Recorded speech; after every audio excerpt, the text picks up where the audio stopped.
One of the main pillars of work here at the Freedom Foundation is maintaining an active legal presence that works hard to hold unions accountable for their coercion, overreach, and constitutional violations. Our legal team is made up of 9 attorneys and 4 paralegals who have one job and one job only: to sue unions and help public employees break free from union tyranny. They have over 60 active cases right now and have scored 232 victories at both the federal and state level.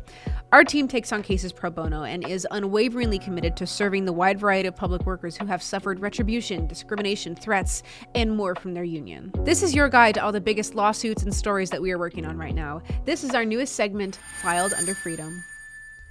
In a previous episode, we talked about 2 important lawsuits regarding the topic of exclusive representation. We'll start with those first. The first of the 2 stories is a lawsuit against the United Teachers of Los Angeles, UTLA, and the Los Angeles Unified School District on behalf of a group of Jewish teachers who have been forced to be associated with a hateful, anti-Semitic, pro-terrorist union. Now, these teachers, I'll remind you, have chosen not to be a part of the union, yet because of exclusive representation laws, UTLA is still their legal representative. This lawsuit was filed in October of 2024. It has 7 complainants currently, including plaintiff Barry Bliston and a former teacher named Amy Lesserman, who have both been extra vocal about their experiences with UTLA. The second case I have to reference here that I've mentioned previously in another episode is a case in Oregon, which was filed in May, where we are suing the Portland Association of Teachers, PAT, and the Portland Public School System on behalf of a Jewish teacher who has been subject to immense hostility at the hands of the union that he wants nothing to do with. Yet by law, they are forced to be associated with them. What's worse here, especially, is that the school district in this case didn't just ignore the anti-Semitism, they enabled it and singled out the plaintiff. And because of the very intense and real threat of retaliation here, our plaintiff in this case is just being identified as John Doe. Both of these cases include stories of a blatant anti-Jewish platform that represent a one-sided and hateful picture of the conflict, which of course has caused undue stress and hurt to these teachers. So we're suing these unions because teachers have opted out of dues, yet are still forced to be represented by them via exclusive representation laws. Now, I want to emphasize that both these lawsuits are important, but the case in Oregon, in Portland, is particularly troubling. In that case, the state and the union have literally conspired against this John Doe teacher to discriminate against him and his religion. So if there's any story to follow along with here, it's going to be that one. Before I move on to other cases, I want to play a video that Freedom Foundation produced and released a few months ago that focused on plaintiff Barry Bliston and his first-hand experience with the UTLA case, in case you haven't seen this video yet. Please enjoy. UTLA wants Jewish teachers to stop being Jewish. They want the good Jew. They want you to be the Jew who's like, oh, I'm not a Zionist. UTLA's been enabling anti-Semitic behavior after October 7th. There was no even-handedness by them on which side is guilty of this or that. You know, their thing was that, oh, well, they're all from Europe and they're all, you know, and they're being mean to these poor Palestinians. I don't know if any of them has any training in Middle East history, probably not. How does that have anything to do with union business? They did a May Day parade. They had people in keffiyehs, signs with the Free Palestine and the Pali flag. It was a protest, as you might imagine, an anti-Israel, pro-Palestinian protest with a heavy dose of anti-Semitism. You're isolating a segment of your membership. You're being bigoted. You're bullying.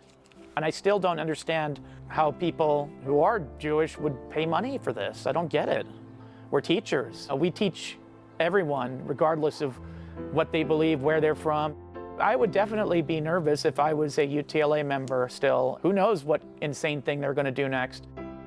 My maternal grandparents were Holocaust survivors. You know, grandma was in the camp, grandpa was in the forest. And I used to think they were crazy. They're like, oh, you know, you be careful and it could happen again or this or that, you know, the paranoia, or it turns out they're right. It's just hard to think that in a country such as this, the greatest country in the world, we still have them. We can be in a union that focuses on our teaching rights and contracts and everything else. Politics doesn't have to come into this whatsoever. I was glad I took the decision to not fund them anymore with my money. If I had a union that was a good, strong union like UTLA used to be, I'm all for it.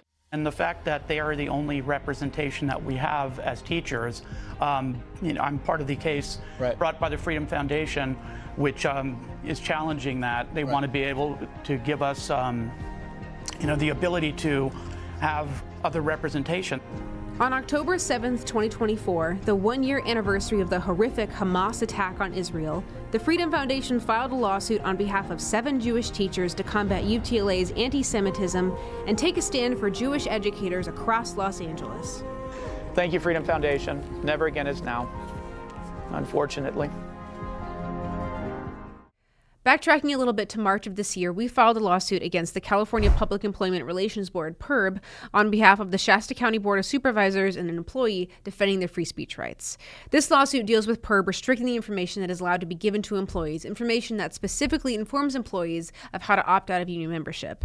Now, this is important because it's a restriction of free speech for PERB to purposely prevent the Board of Supervisors from giving this information to public employees about their rights. It's favoring union interests over public workers via a set of gag rules that place the union desires and union needs over the rights that public employees should have access to. Also in March, we filed a series of complaints in Idaho against a select amount of school districts who are allegedly violating labor laws by allowing payroll deductions to be used by unions for political campaign assistance. So basically, the taxpayer-funded systems in Idaho are being used to favor unions through automatic payroll deduction, and those millions of dollars are going to the Idaho Education Association, the IEA, and the National Education Association, the NEA, by which the IEA is an affiliate of, who in turn use that payroll deductions to back their political allies.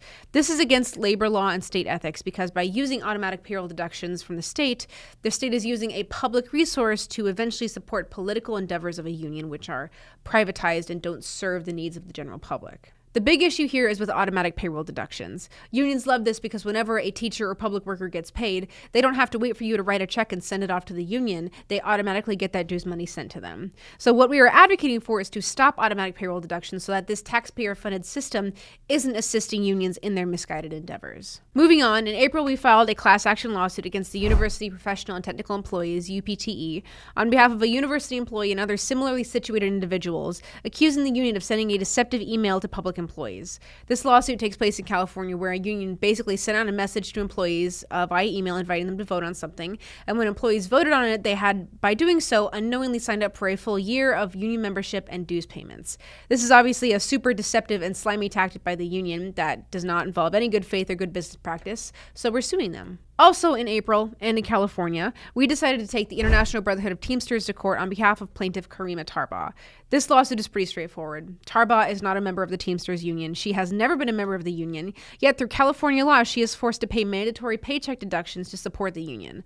Tarbaugh is a public employee who has been suffering at the hands of the Teamsters for many years, and not only is she paying dues she doesn't want to pay, the dues often exceed the limit established by law and go towards supporting political speech she does not agree with. So we're representing her in an effort to protect her First and 14th Amendment rights. And unfortunately, she has actually faced real retaliation at the hands of her employer for filing this lawsuit, to the point where she has now actually been forced to take a leave of absence from her job, which is really unfortunate. Finally, in April, we filed 3 class action lawsuits targeting 3 different union organizations. The first being United Domestic Workers of America, UWD, the other 2 being SEIU Affiliate 2015 and AFSCME Affiliate 3299, for the most insane examples of dim-witted union business that one could even imagine.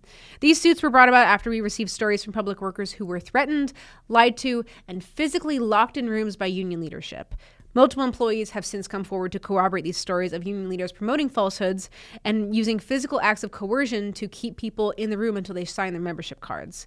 And even more along with that, the union has been caught red-handed forging signatures and literally ignoring opt-out requests from members. At times, it's hard to make sense of just how widespread the lack of critical thinking has become. We live in a culture that heralds the importance of public discourse and academia and reasoning skills, yet when it comes to issues of the First Amendment, suddenly all conviction and integrity goes out the window. That's why we have such an exceptional legal team here, who tirelessly work to defend the rights and interests of public employees who just deserve better than what the unions are giving them. I've had the pleasure of meeting almost all the members on our legal team, and I can say truly that they are immensely talented and so passionate about fighting for workers' rights. For more information on these stories, the full press releases for all the lawsuits are linked in the YouTube description below. The fight for tomorrow starts today. Now, unions may have started this battle, but we're here to finish it. Thanks for joining me, and I'll see you next time right here at the new Frontline. Those who say that we're in a time when there are no heroes, they just don't know where to look.